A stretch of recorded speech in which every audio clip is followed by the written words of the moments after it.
이번엔 증시 저격 시간입니다. 도움 말씀에 김우식 와운의 파트너 나와 계십니다. 안녕하십니까? 안녕하십니까? 자, 지난주 글로벌 증시 상황 그렇게 좋아 보이지만은 않았습니다. 네. 자, 지난해 워낙 많이 오른 만큼 일시적인 조정이 아니냐 이런 얘기들도 있고요. 아니다, 점점 추세가 바뀌는 듯한 느낌이다. 자, 네. 다양한 해석들이 나오고 있는데 지난주 증시 어떻게 보셨습니까? 지난 1월 첫째 주인데 예. 1월 효과보다는 아무래도 금리에 대한 부담을 많이 느꼈던 것 같습니다. 왜냐하면 작년에 많이 올랐으니까 그렇죠. 그 많이 올랐던 이유 중에 가장 큰 게 금리 인하 기대감인데 그게 조금 못 미쳤다는 것이죠. 미증시가 10주 만에 하락한 원인 바로 그 두 가지가 되겠는데 예. 첫째는 작년 큰 폭의 상승이 있었다는 점, 그래서 그것 때문에 차익 실현 물량이 나왔다는 것, 그 빌미가 됐던 게 바로 금리 인하 기대감 약합니다. 거기다가 또 마침 또 애플이라든지 테슬라가 각각의 또 이유가 있어서 투자 의견 하향이 됐거든요. 그것도 예. 분명히 한몫을 한 것 같습니다. 이제 차익 실현 물량이 많았던 건 당연히 알 수 있겠지만은 지난주 지수로 놓고 봤을 때 가장 많이 빠졌던 게 필라델피아 반도체 지수거든요. 그렇죠. 그게 마이너스 5.8% 급락했는데 필라델피아 반도체 지수가 작년에 몇 프로 온지 아십니까? 65% 어마어마했죠. 올랐습니다. 지수가 종목이 아니고 지수가 65%예요. 그리고 나스닥 같은 경우가 지난주에 한 3.2% 급락을 했는데 나스닥이 작년에 43% 올랐습니다. 지수만. 뭐 자체만 해도 놀랐기 때문에 사실 조정이 나오도 이상하지 않는다는 생각이 좀 들고요. 예.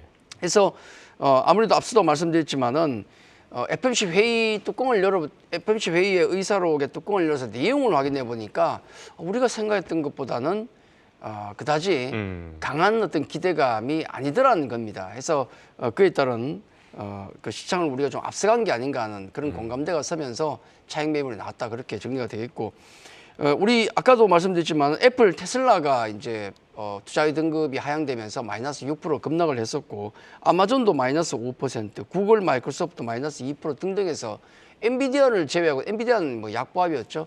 제외하고는 대부분 다 빅테크가 급락이 나왔다는 점. 그리고 특히 이제 방금 엔비디아 말씀드렸지만은 예. 엔비디아 자체는 대표주긴 하지만은 낙폭이 적었어요. 다만 제2의 엔비디아라고 하는 뭐 AMD라든지 뭐 인텔이라든지 등등은 급락이 나오면서 반도체주의 하락이 어떤 지수의 하락을 이끌었다, 그렇게 보시면 되겠고, 반면에 이제 조금 그 헬스케어라든지 에너지 유틸리티 등등은 약간 선방하는 느낌을 보였다. 우리 증시를 지난주 들여다보면은 지수가 상당히 좀 극단적이었습니다. 예. 코스피 같은 경우는 힘들었던 반면에 코스닥은 또 금리를 또 올라온 측면이 있어서 막판에 좀 급등을 좀 올라왔었는데, 이건 아무래도 미국의 영향도 있겠지만은 연말 연초에 우리 수급의 특징을 상당히 담고 있다. 연말에는 배당 투자를 위한 기관 매수가 들어오고 세금 회피를 하고자 하는 개인 매도가 나옵니다만은 예. 연초가 되면 반대로 가죠. 개인이 매수를 하고 배당 투자 끝난 금융 투자 중심의 기관은 매도가 나옵니다. 그 배당 투자 관련 매도가 나오는 것은 대부분 대형주 아니겠습니까? 그러다 그렇죠. 보니까 거래소가 아무래도 좀 힘들었고, 개인 매수세가 이어지는 코스닥 같은 경우는 2차 전지 효과도 있었고 1월 효과도 있기 때문에 상승이 좀 나온 게 아닌가, 엇갈린 모습이었다, 그렇게 보시면 되겠고요. 작년 말 강했던 반도체, 삼성전자, SK하이닉스, 현대차 같은 경우는 약세. 그리고 이제 1월 장의 특징으로 본다, 가장 지난주에 어떤 지수의 흐름도 있겠지만은 종목 섹터별로 놓고 보면 1월 장의 가장 특징적인 전형적인 모습이 나왔는데, 기대감이 있지 않습니까? 1년 시장에 대한 기대감이 있기 때문에 그렇죠. 각 섹터별로 한 번씩은 다 돌아갔습니다. 뭐냐면 예를 들면 바이오라든지 방산 우주 항공, 인공지능, 로봇 엔터, 저출산 관련주, 심지어 미국 시장에서 이제 반도체가 급락이 났지만 일부 또 반도체 테마 섹터도 강세를 보였다는 점. 이런 걸 생각하면 올해 돌아갈 수 있는 기대 섹터가 한 번씩은 다 돌아갔다. 다만 지난주의 모습은 이 섹터 돌아가는 게 너무 빠르고 짧게 돌아갔기 때문에 수익을 실제로 내기에는 지난주에 쉽지 않았다, 그렇게 말씀을 좀 드리겠습니다. 알겠습니다. 지난주 증시 상황 간단하게 짚어봤고요. 자, 이번 주 일정들이 참 많습니다. 좀 숨가쁘게 돌아가지 않을까 싶은데 뭐 굵직한 일정들로는 CES, JP모간 헬스케어 컨퍼런스 이런 것도 네. 있고 경제 지표들도 발표되죠. CPI 물가 지표 나오고 또 국내에서는 삼성전자 잠정 실적까지 발표됩니다. 자, 그렇죠. 한 주 어떻게 보십니까? 네, 이번 연말 연초를 지난주까지 놓고 보면 한산했거든요. 근데 이번 주에 와르르 일정이 다 몰려오고 있습니다. 앞서 처음에 말씀하셨던 그 섹터 이슈가 이제 JP모건 헬스케어와 CES 예. 2024가 이제 이벤트가 진행이 되는데 요건 빼고 말씀드리겠습니다. 왜냐하면 이미 한 달 전부터 워낙에 올고 먹었기 때문에 이번 주에 돌입하게 되면 예. 제 선물로 보는 게 낫겠다는 생각이 들어서 조금 가볍게 제외하고 다른 중요한 게 뭐가 있느냐를 살펴보면 역시나 이제 그 작년 한 해 동안 우리 증시의 가장 큰 어떤 우리 주가 올라왔던 모멘텀이 되겠고 지금 가장 논란이 되고 있는 게 금리 인하 관련되지 않겠습니까? 그래서 그렇죠. 역시나 금리 관련 이슈가 가장 높다고 생각하면 이번 주에 가장 핫 이벤트는 12월 미국의 CPI가 되겠습니다. 예. 또 CPI가 어떻게 나오냐에 따라 다른데 예상 수치는 이미 나와 있지 않습니까? 헤드라인이 그렇죠. 한 3.2에서 3 정도 보고 있고 코어 같은 경우가 한 3.8 정도를 보고 있는데 요거에 어떻게 근접을 하느냐 아니면 많이 벗어나느냐 안 벗어나냐에 따라서 금리 인하 기대감 다시 한번 악재로 작용할 것인가 호재로 작용할 것인가 가장 중요할 것 같고요. 예. 그리고 이제 삼성전자의 잠정 실적 발표가 이번 주에 있게 되고 미국의 금융주 실적 발표를 출발로 그렇죠. 예. 역시나 실적 시장에 들어가게 됩니다. 그동안의 지수를 놓고 보십시오. 반도체 관련주들 얼마나 많이 올라왔습니까? SK 하이닉스가 작년에 거의 90% 더블 가까이 났거든요. 미국의 지금 최근에 조정을 받고 있지만 반도체 관련주 얼마나 많이 올라왔습니까? 빅테크 얼마나 많이 올라왔습니까?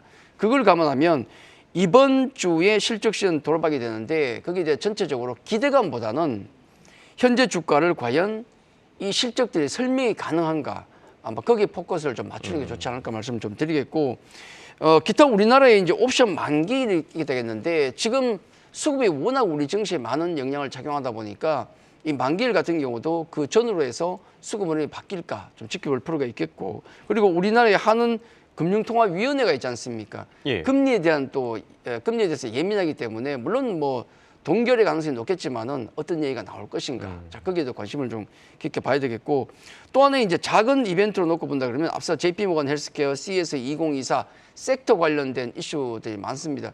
워낙 우리 증시는 세론 관련된 얘기가 많아가지고 그쪽은 중립 정도 놓고 보시면 될 것 같고 다만 8일 월요일 되겠죠. 현지 시각 8일 월요일이 되겠는데 미국의 민간 달 착륙선 발사가 있습니다. 민간 업체가 2개 정도가 있는데 한 군데는 늦춰졌고 한 군데는 지금 진행이 되는데 예. 이걸 놓고 보면 1972년입니다. 1972년 아폴로 이후로 처음 달 착륙선이 출발하게 되겠고 민간이라는 점이 중요하겠습니다. 민간이라는 점이 중요하고 그리고 주말 동안에 전해진 소식을 놓고 보면 나사에서도 우주 이제 화성이나 달을 어떤 그 탐사를 위한 로봇 관련 얘기가 또 나왔었거든요. 발키리라는 로봇인데 이런 것들은 아마 섹터에 영향을 좀 미칠 영향이 좀 있지 않겠는가 관심 있게 좀 보시는 것도 좋을 것 같습니다. 네, 알겠습니다. 자, 그렇다면 이번 주 증시는 어떻게 보는지 사실 증시 분위기가 그렇게 썩 좋아 보이지만 않거든요. 네. 어떻게 생각하십니까? 뭐 나쁘지도 않고 좋아 보이지도 않고 그런 것 같습니다. 왜냐하면 1월이 기대도 있고 우려도 예. 있고 그렇지 않습니까? 그렇죠. 작년 상황 아마 기억하실 겁니다. 우려가 컸었는데 반대로 작년 한 해를 통틀어 봤을 때 1월장이 제일 좋았어요. 그렇죠. 올해 같은 경우는 작년에 워낙 또 괜찮았었기 때문에 기대감이 있지만은 첫 출발 자체가 삐끗해서 좀 걱정도 좀 하실 것 같습니다. 특히 연초에 우리는 계절적 수급 때문에 고생을 좀 하고 있는 게 사실이지 않습니까? 그렇죠. 자, 그걸 놓고 본다 그러면은 많은 분들이 과연 1월 어떤 제뉴리 이펙트, 1월 효과가 있을 것인가 많이 생각하실 것 같은데 요 그림을 하나 보시면은 예. 금방 아실 수가 있어요. 최근 10년간의 코스피와 코스닥의 1월장 등락입니다. 10번 정도를 놓고 보시는데 파란색 선, 녹색 선이 코스피가 되겠고 예. 빨간색이 코스닥인데 위로 올라갔으면 올라갔다는 얘기고 밑으로 아래쪽으로 내려온 것은 빠졌다는 얘기인데 당장 2023년을 놓고 본다 그러면은 작년에 많이 올랐지 않습니까? 2022년 보시면은 폭락을 했거든요. 예. 이렇게 놓고 보면 확률적으로 10번 중에 코스피와 코스닥 똑같습니다. 6번 정도가 올랐습니다. 매년 1월에 6번 정도 올랐다는 것은 확률 60%로 올랐다는 것인데 60%면 여러분은 베팅을 하시겠습니까? 안 하시겠습니까? 그렇죠.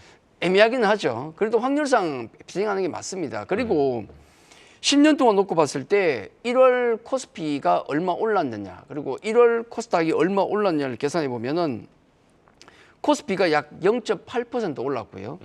코스닥이 플러스 1.5% 올랐다는 것은 역시 1월 효과를 노리고 베팅을 한다면 코스닥 쪽이 맞구나라는 게 검증이 되고 있습니다. 물론 1월 효과라는 게 화끈하게 나오진 않지만은 분명히 계절성은 있다. 그럼 베팅은 할 만하다 말씀 좀 드리겠고, 다만 앞서도 말씀드렸지만은 코스닥에 관심이 높고 실제로 첫 주 동안에 보면 코스닥의 성적이 월등히 높았다는 게 확인이 됐었는데, 이번 주에 만기가 있는데 그 만기 이후에 수급은 어떻게 바뀔 것인가는 체크를 해봐야 되겠다는 말씀을 좀 드립니다. 1월 효과를 말씀드렸는데 시장 전체적인 지수를 예측한다 그러면은 물론 단기적으로는 애를 좀 먹고 있습니다만은 방금 말씀드렸던 1월 효과 거기다가 지수 전체를 놓고 본다 그러면은 추세는 꺾이지 않았거든요. 그래서 긍정적인 시각을 저는 유지를 한다 그렇게 말씀 좀 드리겠고, 다만 문제가 되는 것은 지금 확인하고자 하는 심리가 너무 강하다는 것.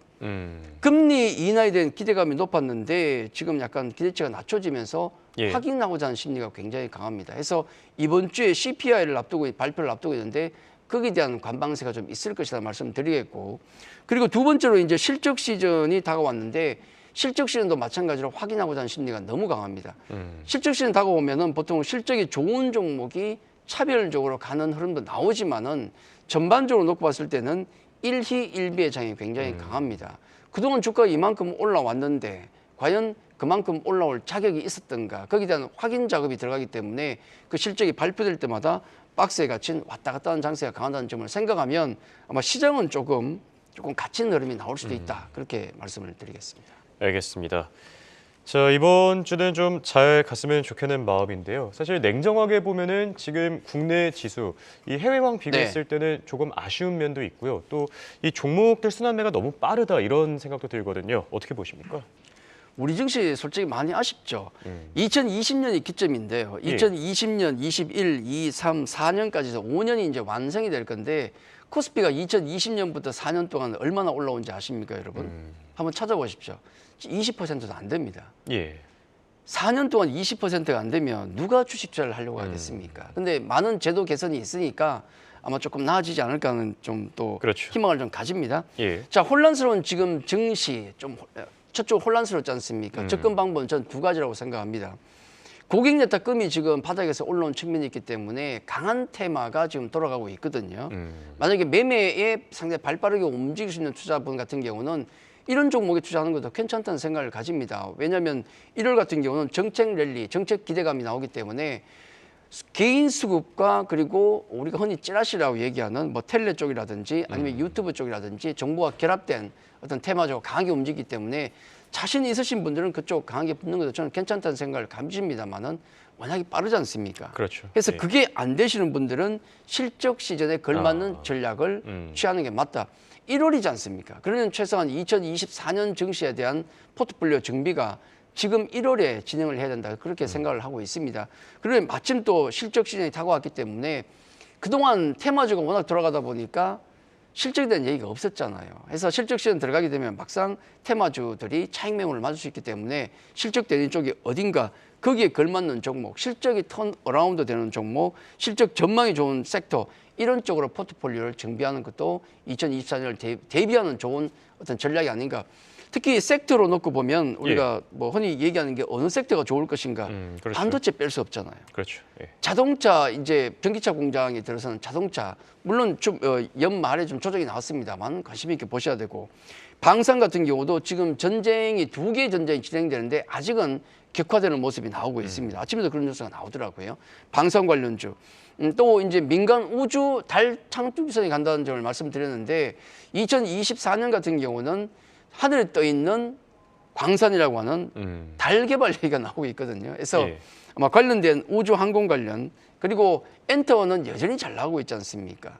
또 로봇 관련 이슈, 또 바이오 섹터 얘기 또 많이 나오는데 관련 섹터들 중에서도 특히 실적을 겸비한 종목에 우리가 접근한다 그러면은 아무래도 덜 불안할 것이다라는 말씀을 좀 드립니다. 그리고 또 우리 아까 달 탐산선 말씀드렸지만은 정부 정책이 올 한 해 동안 가장 많이 나올 것은 역시나 저출산 관련입니다. 그렇죠. 거기에도 관심 있게 좀 보시고, 종합해서 정리적으로 말씀드린다 그러면은 연초 변동성이 좀 큰 시장이 나오고 있는데 이 구간에서 우리가 해야 될 것은 차분하게 실적주를 중심으로 한 포트폴리오를 2024년을 대비한 포트폴리오 정비를 하는 달이 1월이 아닐까 이렇게 말씀을 드리겠습니다. 예, 알겠습니다.